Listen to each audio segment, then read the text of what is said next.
Hello बच्चों, पिछली video के अंदर हमने देखा था कि हमारे भिन्नों से रिलेटेड जितने भी टाइप्स थे वो हमने देखे थे और उससे रिलेटेड जो भी हमने संक्रियाएं की थी वो हमने देखी थी। किस तरीके से भिन्नों का जोड़ करना है, घटा करनी है और गुना करनी है और भाग करनी है, ये हम पिछली वीडियो के अंदर देख चुके हैं। और इसके साथ साथ हमने देखा था कि भिन्नों को सरलतम रूप में कैसे लिखा जाता है। तो आज की वीडियो के अंदर हम देखने वाले हैं भिन्नों की तुलना कैसे करनी है हमने, कि जब भिन्नें हमें दी गई हैं तो उनको तुलना कैसे करनी है, कि कैसे पता लगेगा हमें कि कोई भिन्न बड़ी है और कौन सी सबसे छोटी है, यानी उनको आरोही क्रम में और अवरोही क्रम में किस तरीके से लिखा जा सकता है। तो ये इस वीडियो के अंदर डिस्कस करने वाले हैं। तो देखिए, जैसे आपको कोई भी अगर भिन्न दी गई है, जैसे कि आपको यहाँ पर जो है ये भिन्नें दी गई हैं, तो देखिए यहाँ पर हम ले लेते हैं इन भिन्नों को और हमें कहा गया है कि इनके अंदर जो हमारी सबसे बड़ी संख्या है वो हमने बतानी है। तो सबसे बड़ी संख्या हम कैसे निकालेंगे? तो इसके लिए आपने क्या करना है, वही जैसे कि आप लघुत्तम लेते आए हैं, तो यहाँ पर हम क्या करेंगे, लघुत्तम लेंगे।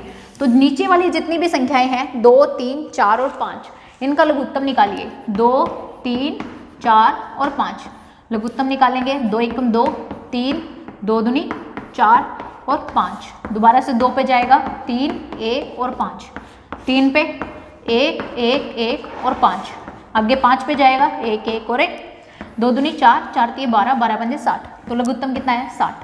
तो यहाँ पर लघुत्तम कितना है? 60। अब देखिए नीचे वाला जो अंक है उससे आपने क्या करना है, इस संख्या को भाग करना है। तो देखिए भाग करेंगे तो ये कितना आएगा? 30 आएगा। 30 को 1 से गुना कर दो तो 30 ही आएगा।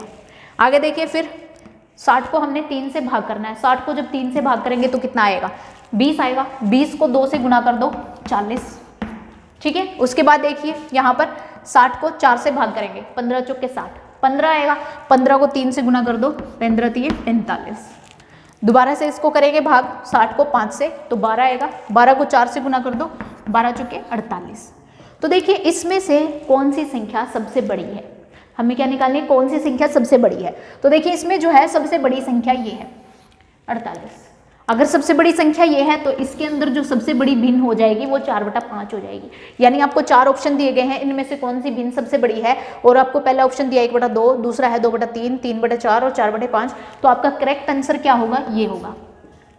अगर आपसे पूछा जाए कि सबसे छोटी भिन्न क्या है, तो देखिए सबसे छोटी भिन्न ये है। तो देखिए ये अगर छोटी भिन्न पूछा जाता है तो सबसे छोटी भिन्न आप इस पर निशान लगाएंगे, अगर बड़ी पूछा जाता है उस पर निशान लगाएंगे। ठीक है, तो यहाँ पर आपने इनको जोड़ना नहीं है, सिर्फ यहाँ पर लघुत्तम निकालकर आपने देखना है कि किसके साथ में जो है सबसे छोटा अंक आया है, कौन सी जो है सबसे छोटी संख्या है। जिसके साथ सबसे छोटी संख्या आई है वही भिन्न जो है सबसे छोटी हो जाएगी। ये दूसरे नंबर पे, ये तीसरे और ये चौथे। तो अब हमने क्या करना है, अगर हमें पूछा जाता है कि इनको अवरोही क्रम में लिखना है, अवरोही, अवरोही होता है उतरता क्रम, उतरता मतलब घटता क्रम। ठीक है, अवरोही क्या होता है? घटता, ऐसे नीचे उतरता हुआ क्रम। तो इसका मतलब क्या है, पहले बड़ा फिर छोटा फिर छोटा फिर सबसे छोटा। तो सबसे बड़ा क्या है? सबसे बड़ी है हमारी 4/5। दूसरे नंबर पर क्या है? 3/5, 3/4।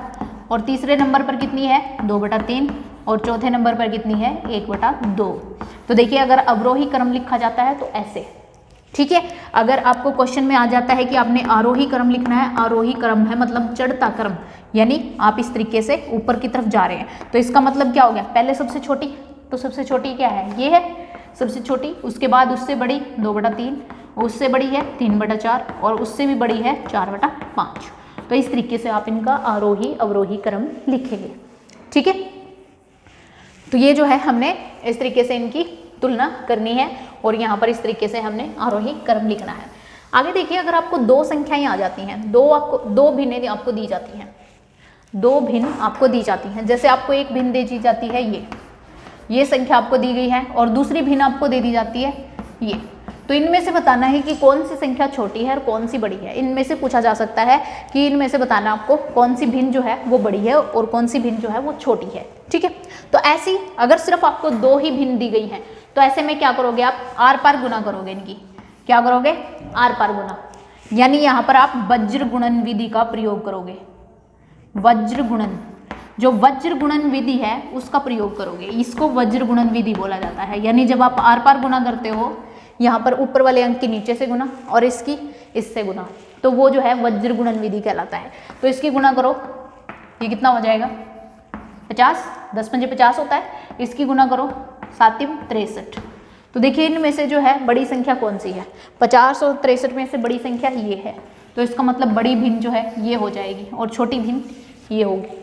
ठीक है, तो इस तरीके से आपने अगर सिर्फ 2 भिन्नों की तुलना करनी है तो आपने जो है इस तरीके से तुलना करनी है वज्र गुणन। अगर 2 से ज़्यादा आती हैं, जैसे 3 या 4 भिन्न आपको दे दी जाती हैं, तो जैसे हमने पिछले तरीके से किया था, आप उनका लघुत्तम लेंगे और लघुत्तम के बाद जो है आप देखेंगे कि कौन सी संख्या बड़ी है और कौन सी छोटी है।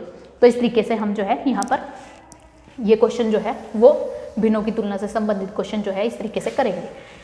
आगे देखिए, अगर आपको जो है कुछ भिन्न ऐसे दे दी जाती हैं जिसके सभी अंश जो हैं वो बराबर दिए हुए हैं, यानी सारे के सारे अंश बराबर हैं, जैसे कि 3/5, 3/7, 3/8, 3/11 ऐसे दिया गया है, और आपसे पूछा जाता है कि इन संख्याओं को आपको या तो बोला जाता है कि आरोही क्रम में लिखो या अवरोही क्रम में लिखो, या इनमें से सबसे बड़ी संख्या कौन सी है या सबसे छोटी संख्या कौन सी है। तो ऐसी भिन्नों के अंदर आपने क्या करना है, तो ऐसी भिन्नों के अंदर आपको जो है पूरा का पूरा क्वेश्चन निकालने की जरूरत नहीं है, सिर्फ आप देख के पता लगा सकते हैं। कैसे, तो ऐसे में आपने याद रखना है, अगर सभी अंश बराबर दिए गए हैं, सारे के सारे अंश क्या हैं, बराबर हैं, तो जिस भिन्न का हर सबसे छोटा होगा, जिस भिन्न का हर जो है वो सबसे छोटा होगा, वो भिन्न सबसे बड़ी होगी। क्या होगी, वो भिन्न क्या होगी, सबसे बड़ी होगी। और जिस भिन्न का जो हर है वो सबसे बड़ा होगा, वो भिन्न सबसे छोटी होगी। वो भिन्न क्या होगी, सबसे छोटी होगी। तो यहाँ पर आपको कुछ भी करने की जरूरत नहीं है, ना ही आप लघुत्तम समापवर्तक निकालेंगे, ना ही वज्र गुणन विधि का प्रयोग करेंगे। यहाँ पर आप सीधा लिखेंगे कि यहाँ पर जो है आपने क्या करना है, आरोही क्रम में लिखना है, तो आरोही क्रम में लिखो। आरोही क्रम में लिखने के लिए आपको सबसे पहले छोटी संख्या, तो सबसे छोटी संख्या ये है 3/11, उसके बाद कौन सी है 3/8 है, फिर है 3/7, उसके बाद है 3/5, यानी सबसे बड़ी संख्या कौन सी है हमारी 3/5। ठीक है, ऐसे ही अगर आपको अवरोही क्रम में लिखना है, अवरोही क्रम में लिखने के लिए आप क्या करेंगे, सबसे पहले जो है आप बड़ी संख्या लिखेंगे, सबसे बड़ी है 3/5, उसके बाद है 3/7, उसके बाद जो है उससे छोटी जो है वो कौन सी है 3/8 है, और सबसे छोटी जो है वो 3/11 है।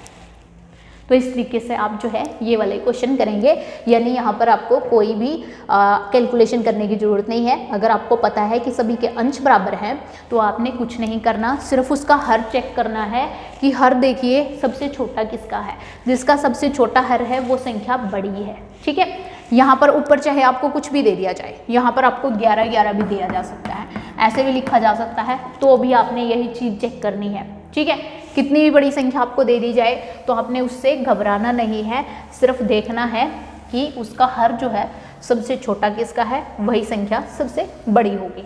ठीक है, एक दूसरे टाइप का ऐसे ही पूछा जा सकता है कि अगले क्वेश्चन में क्या किया जा सकता है, सारे के सारे हर जो है वो बराबर दे दिए जाएंगे, यानी आपको सारे के सारे हर क्या कर दिए जाएंगे, बराबर। यानी जैसे कि आपको ये संख्या दी गई है, इसके नीचे आपको इस तरीके से लिखा गया है। ठीक है, ऐसे और ये।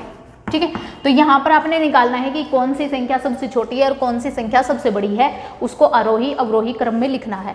तो यहाँ पर देखिए सबके हर जो हैं वो बराबर दिए गए हैं, तो ऐसे में आप क्या करोगे, ऐसे में आपने देखना है कि जिस संख्या का अंश जो है सबसे छोटा है वो सबसे छोटी होगी, और जिस संख्या का हर जो है वो सबसे बड़ा है वो संख्या जो है बड़ी होगी। ठीक है, वो सबसे बड़ी होगी और ये जो है सबसे छोटी होगी। तो इसको हमने क्या करना है, अब आरोही क्रम में लिखना है। इसको आरोही क्रम में लिखेंगे तो क्या होगा, आरोही क्रम में लिखते टाइम क्या होता है, सबसे पहले सबसे छोटा, तो सबसे छोटी क्या है 5/3, उसके बाद उससे थोड़ी सी बड़ी 7/3, उसके बाद 11/3, और सबसे लास्ट में जो सबसे बड़ी है वो है 19/3। तो ये हो गया इसका आरोही क्रम।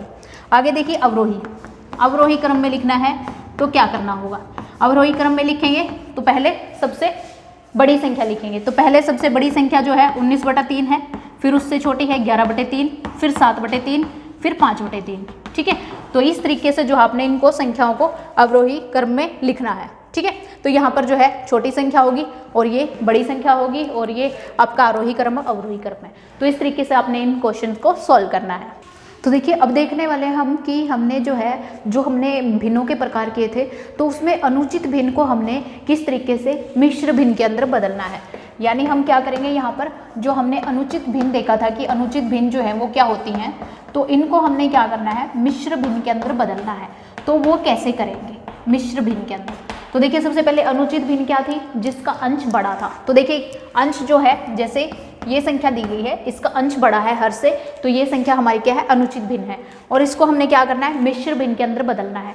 तो ऐसे में क्या करेंगे, जो संख्या बड़ी है उसको क्या करेंगे आप, मतलब जो संख्या ऊपर दी गई है, जो अंश के रूप में दी गई है उसको अंदर लिखेंगे, और जो संख्या हर है यानी नीचे दी गई है उसको बाहर लिखेंगे। ठीक है, तो इसको बाहर लिखेंगे हम, और इस तरीके से इसको भाग करेंगे। तो देखिए भाग करने के बाद कितना आता है, 5 दूनी 10, शेष कितना बचेगा, 3। ठीक है, तो इसका मतलब 2 क्या है, 2 एक पूर्ण संख्या है, तो 2 को इस तरीके से पूर्ण संख्या के रूप में लिखिए, जो शेष बचा है वो ऊपर लिखिए, और जिससे हमने भाग दिया है वो नीचे लिखिए। तो ये देखिए इस संख्या को हम इस तरीके से भी लिख सकते हैं। तो ये संख्या क्या है हमारी, ये हमारी अनुचित भिन्न थी, इसको हमने मिश्र भिन्न के अंदर बदल दिया है। क्या कर दिया है, मिश्र भिन्न के अंदर बदल दिया है। कैसे बदला है, उसको भाग करके, यानी जो संख्या ऊपर की तरफ है उसको हमने भाग कर दिया है नीचे वाली संख्या से, नीचे वाली संख्या से भाग दिया। जो पूर्ण अंक आया है उसको आगे की तरफ लिखेंगे, जो शेष फल आया है उसको ऊपर लिखेंगे, और जिससे हमने भाग दिया है वो नीचे की तरफ आ जाएगी। ठीक है, अब हम देखते हैं कि मिश्र भिन्न को कैसे अनुचित भिन्न के अंदर बदलना है, यानी इसका उल्टा, यानी अब हमें मिश्र भिन्न दी होगी और हमने क्या करना है, उसको अनुचित भिन्न के अंदर बदलना है। ठीक है, तो यहाँ पर क्या दी गई है, ये मिश्र भिन्न दी गई है। ठीक है, और इसको किस में बदलना है, हमने अनुचित भिन्न के अंदर बदलना है, अनुचित भिन्न। तो इसको कैसे बदलेंगे हम, तो देखिए यहाँ पर हमें मान लिया एक संख्या दे दी जाती है, ये संख्या दी गई है, और इसको हमने अनुचित भिन्न के अंदर बदलना है। तो क्या करेंगे, तो ऐसे में आपने क्या करना है कि जो पूर्ण अंक दिया गया है उसको इस नीचे वाले अंक से गुणा करो, यानी कि आप क्या करोगे, 3 को 5 से गुणा करोगे, और उसमें फिर क्या कर दोगे, 1 जोड़ दोगे, 1 जोड़ देंगे, और उसके बाद नीचे जो है ये 5 ही आ जाएगा।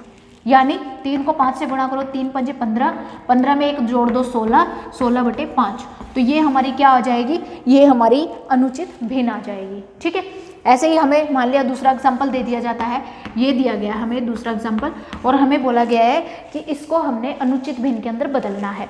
तो कैसे बदलेंगे हम, तो 4 को पहले 2 से गुणा करो, 4 दूनी 8, 8 में 3 जोड़ो, 8 में 3 जोड़े हमने कितना आया, 8 और 3 11, 11 और नीचे कितना आएगा, 4, नीचे जो अंक लिखा हुआ है वही आएगा। तो ये हमारी क्या है, ये हमारी अनुचित भिन्न है। तो देखिए ये हमारे भिन्नों से रिलेटेड जो भी कंसेप्ट थे वो हमने इस वीडियो के अंदर देख लिए हैं। आगे आने वाली जो वीडियो है उसके अंदर हम देखेंगे कि भिन्नों के कितने टाइप के हमारे क्वेश्चन जो है वो भिन्नों से रिलेटेड पूछे जाते हैं, उनको हम अगली वीडियो के अंदर देखेंगे। तो यहीं पर मैं आपसे इजाज़त लेना चाहूँगी। Bye bye.